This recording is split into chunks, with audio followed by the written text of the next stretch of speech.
My sister, 26, brought her new boyfriend, 30, over to our parents' house to meet him for the first time.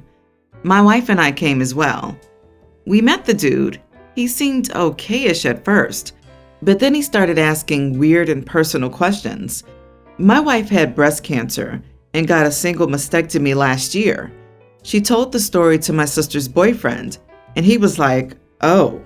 Then he stared at my wife briefly, then playfully said, without even asking, "I can pretty much tell which one got the blow." We were floored. My wife could barely keep a straight face. She lied to leave the table because she was literally about to tear up. I just looked at the dude and said, "Are you serious?" He said, "What?" "I was just joking, bro." I started asking him to explain the joke to me. He just stared. I asked him again to explain it to me in detail, but still got no answer. My sister asked me to stop because he was clearly uncomfortable, but I insisted he explain the joke because my wife and I didn't get it. Things got awkward with him avoiding eye contact, while I just stared at him the entire time. I still insisted and asked him to explain the joke right there and then, but seconds later he said he needed to step outside to make a phone call. It turns out he got in his car and left. My sister had a meltdown, screaming and berating me for how I treated her boyfriend, calling me hostile with anger issues to scare her boyfriend out of our parents' house. I told her he was overstepping and made my wife uncomfortable to the point of crying. She actually called my wife such a princess and said she was soft and could not take some teasing. I had an argument with her, and my parents intervened. I took my wife and left. My dad later called me and said that he understood how hurt my wife felt, but my sister's boyfriend was visiting for the first time, and I showed hostility and aggression instead of ignoring him. He encouraged me to reach out to him and my sister later and talk it out, but I declined. Am I the idiot? Edit. My sister and my wife don't have a history, but my sister tends to see the worst in people. When my wife announced her diagnosis, my sister thought she was faking because the family no longer brought up my wife's miscarriage months prior. I thought that was out of line, and she apologized for it and we moved on. My sister thinks the only bad trait she sees in her boyfriend is his smoking habit. She says that otherwise, he's perfect. Not the idiot. Congratulations, you handled the situation perfectly. You simply asked the idiot to explain himself. He couldn't. You doubled down. He chose not to apologize, which could have diffused the whole situation. I wouldn't encourage my daughter to date that kind of guy if it was me. This was brilliant. Put the dude right in his place. I would have done the same thing. Forget apologizing. However, I can guarantee you the guy will think twice before opening his mouth around you again. What kind of guy makes a joke to some girl he's never met that had breast cancer before and thinks it's funny? By the way, what was the punchline to his joke? I've read this post a dozen times and still don't get the joke or how it's funny. Does someone mind explaining it to me? Some people think that anything less than fawning over their jokes is aggressive. I noticed it a lot when I started asking my family, "Oh, I don't understand the joke. Can you explain it to me?" when they'd make rude comments or say they were jokes. Nah, jokes are funny. And you're not being funny, just a jerk. Me not laughing at them was considered rude, and asking them to explain how it was hilarious was aggressive. Not the idiot. The fact that he didn't immediately apologize but instead snuck off and drove away is extremely telling of his character. Amazing this guy's 30 years old. You did the right thing. Your sister's out of line. Your wife or anyone else does not have to accept these rude comments. You stood up for your wife. Well done. My husband, 34, and I, 31 female, have 5 children. 1 from a previous relationship that my husband has adopted, and 4 together. We have had a rough go at our marriage. We jumped in quickly and were not prepared. We separated once before, about 2 years after we got married, and managed to rekindle our relationship. We've now been married for over 11 years, and I've been miserable for the last 2 of them. I have expressed this to him several times, telling him I wanted to work on our marriage, and he has continued to ignore my request and leaves the conversation quickly when it's brought up. He's the type to make repetitive small promises and never follow through. He says things like, Don't worry about taking out the trash, I'll do it in a few minutes, and never actually does it. The trash will still be sitting here hours later when I get home from work, getting groceries or whatever. He's shown me in recent years that he's incredibly unreliable when it comes to almost everything in our daily life. I am ready to move on with our life, though financially, it's terrifying because he has a much larger income than I do. We have saved a good portion of our income for the last few years to upgrade our living situation. We own our home outright, but it's simply too small for our family. We also hate the lot and don't feel it'd be prudent to build on it. Having decided that I'm ready to leave, I'd still like to use our savings to buy a house, but it'd then be just for myself and our kids. So I'd leave him with our house that is paid off and the truck he drives, which is in my name, which is currently worth twice more than what we owe on it. My car is an old rusty Suburban that gets me from point A to point B, but will eventually need to be replaced. So, am I the idiot if I take our savings, which is meant for a home purchase, to buy a home but not let my husband move with my children and me? You are the idiot. This is not the kind of thing you do without discussing it. At that point, it's stealing. Have a conversation about splitting assets or going through a lawyer. You can't make these decisions on your own. Have you thought of the kids in this situation too? If you get divorced, are you sure you would get full custody? There are better ways to solve this problem than blowing all your money on a house when you already own one. Jesus, that's the worst idea I've ever heard. You can't use our money to buy a me-only house. You'll just end up losing it in the divorce. Talk to a lawyer. Lock down your savings so neither of you can blow it before you split. Then file for divorce. Split the assets as legally done in your state or country, and buy a house with the money you get after that. But you just can't clean out a savings account. You are the idiot, OP. This is sneaky and low, and it will not make for a civil separation. You would morally be in the wrong, and you know it. Time to be honest with your husband that you are at this point and do this properly, openly, and legally. Or an even better option is to go and see a couples therapist and see if your relationship can be salvaged. If he knows that his choices are divorce or therapy, he might choose therapy. 5 children in this mix need considering. Question: do you have children in the house? Why are they not taking out the rubbish as part of their chores? I moved to a new area with my wife, and one of my next door neighbors had some rude comments for us, since I'm a woman too. Nothing too aggressive, just petty little things like saying this was a family neighborhood, and she didn't understand why we'd moved there, in a way that implied we were unwelcome. I tried to smooth things over by saying it was what we could afford, but she got more irritated like I was saying her area was cheap. Anyway, when we met all the other neighbors, they were a lot nicer, and nobody else seemed to have a problem with us being gay. Now, in my experience, if someone is being intolerant and you tell 1 or 2 people, nothing gets done. If you actually want stuff to be addressed, you have to be like the squeaky wheel and tell everyone. So when I met the other nicer neighbors, I asked each of them or each family, "Hey, I felt so welcomed in your community, except Janice next door has made some phobic comments and I can use some help smoothing stuff over because I hate to start in a new place on the wrong foot. If you happen to know her, can you speak with her? I want to work things out, but I feel like she might be more receptive to hearing it from someone she's known for years instead of a newcomer. If you do end up talking to her, could you let her know we don't want any trouble? We'd just like her to stop making comments about our orientation or us not being welcome here."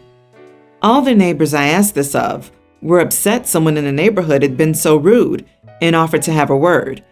Now, from my experience, if 10 people offer to help with something like this, maybe 1 or 2 will follow through. So, to my surprise, they all did. Obviously, a very different community than I'm used to. And after the 6th person brought it up to her, she blew up. I actually heard her screaming from the next house that she was sick of everyone coming to her house to lecture her. Had the women next door sent them too? And she screamed at the neighbor that had come by that they were the 6th person to come by for a nice little talk.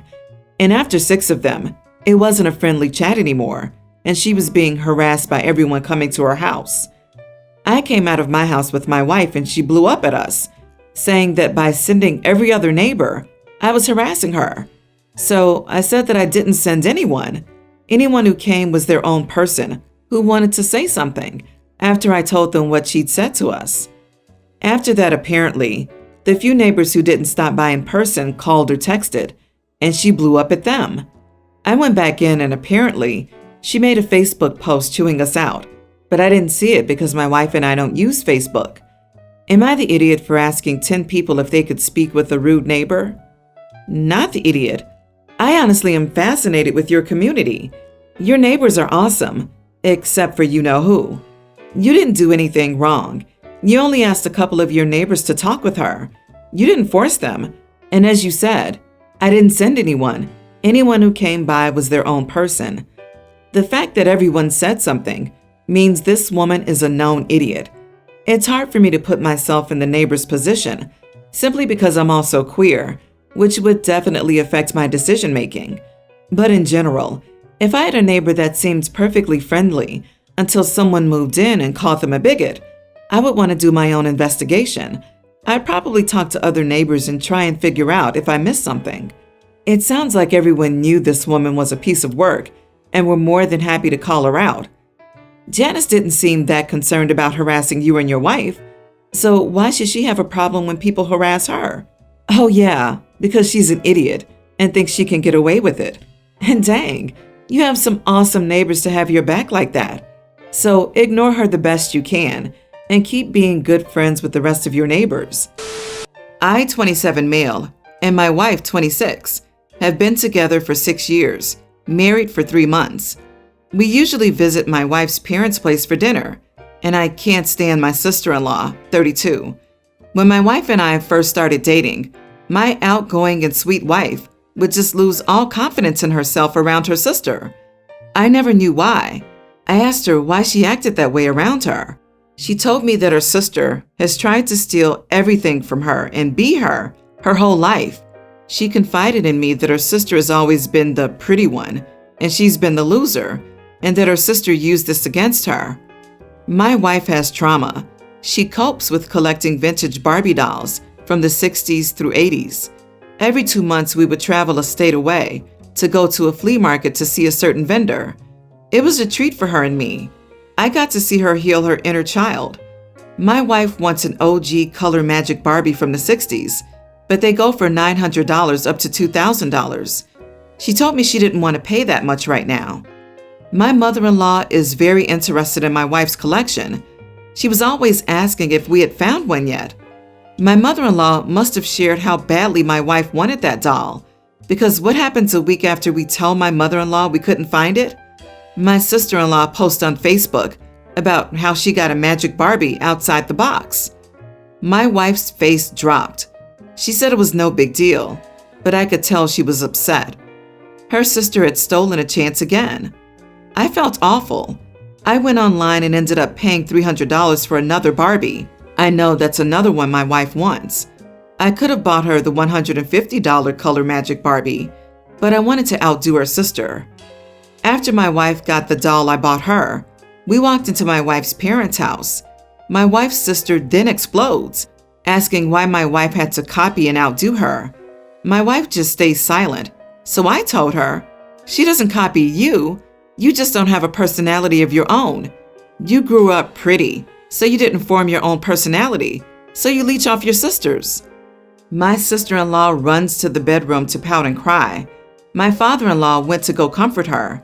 My father-in-law demanded I apologize to her. I refused. Now my sister-in-law has me and my wife blocked, saying she'll accept an in-person apology. My wife has a huge heart and feels awful that this huge falling out happened over Barbies. It's much more than just the Barbies, and I know it is. My wife has since packed up her Barbie collection and put it in the attic. Maybe I did take it too far, but I feel like this would have come to the surface eventually. Am I the idiot? Not the idiot at all. You are a great husband. I'm so glad you two found each other. As to the sister-in-law, she has blocked you? Happy day. This person is toxic. She is not owed an apology. She's just upset that she got called out. When she calms down, Speak to your wife about bringing the collection down from the attic. She owes it to herself to enjoy being around those dolls. It sounds like your sister-in-law doesn't have a personality of her own, just a wish version copy of your wife. So she's the idiot, an epic lifelong trauma-causing idiot, and your father-in-law, maybe mother-in-law, are just enabling this poor behavior.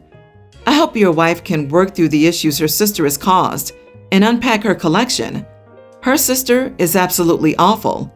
Just go no contact with her. I, female 28, am getting married next week. Invitations are out, wedding planning is complete, and everything is going according to plan. However, my sister 31 just had a pregnancy loss, and Mom told me that she told her she decided not to come to the wedding. I was dumbfounded. I called my sister to talk about it, and she said she was exhausted and didn't feel like attending. I told her that this was my wedding, not some family dinner she and her husband decided to skip. She apologized, hoping that I'd understand. Still, I said that I don't, because I really don't understand what does her miscarriage have to do with being at my wedding. It's not like she gave birth and needed to stay with the baby. She must have had me on speaker because her husband heard and started scolding me about how this is a traumatic experience that my sister just went through, and said that I was insensitive to talk to her like that. I asked him to stay out of it, but he started arguing, telling me to respect my sister's wish and respect that they're grieving. I insisted he let me talk to her, but he said we're done talking. I ended up losing my temper with him, and he told me screw you and your wedding, then hung up. My fiance was in the room and heard him say that. He wanted to uninvite him and my sister over this instantly, but I didn't let him. I called my mom and she promised to speak to my sister and convince her to come. My dad called me later on and started berating me about harassing my sister and told me to leave her alone. I asked him if my brother-in-law told him about our fight, but he got defensive and told me to get off both my sister's and her husband's back and drop it. I told him how upset and hurt I was that my sister decided to skip my wedding and how little she thought of it. He replied that my sister had a valid reason, and I was coming across unfeeling and selfish not to see that and lash out over her missing a party. This is not a party. That's my wedding and it matters to me. I was there for hers. Why can't she do the same and show up for a few hours? Dad said he wouldn't tell me again to leave my sister alone and urged me to stop bringing it up and ganging up with Mom to get my sister to go. But I wasn't doing that. Long story short, tension has been taking over since then. Mom thinks that a calm discussion will do, but I feel like my feelings are ignored and misunderstood, especially by my sister. Am I the idiot? You are such the idiot that other people today will look upon your story and be like, you know what? She's the biggest idiot of the day. I'm golden compared to a selfish, self-absorbed, uninteresting piece of dirt that thinks her wedding's more important than her sister's loss of her baby. I hope your wedding is everything you deserve. You are the idiot. You have no idea what it's like to carry life and hope inside your body, then lose all that to forces outside of your control. People need time to collect their composure and grieve. The world doesn't revolve around you, and you're certainly not a person worth gravitating towards. I refuse to believe you could actually type those words out and somehow still convince yourself you're not the idiot here. Believe it or not, nobody owes you their presence at your wedding for any reason. The loss of an entire future they'd already started making plans for and investing enormous amounts of emotional capital in is ample cause to say, sorry, we're not up for celebrating right now. This is really not something you would think a human being with a functioning heart or brain would need to be explained to them. So unless you're gunning for Bridezilla of the decade, which honestly seems like it might be the goal, quit digging and go apologize.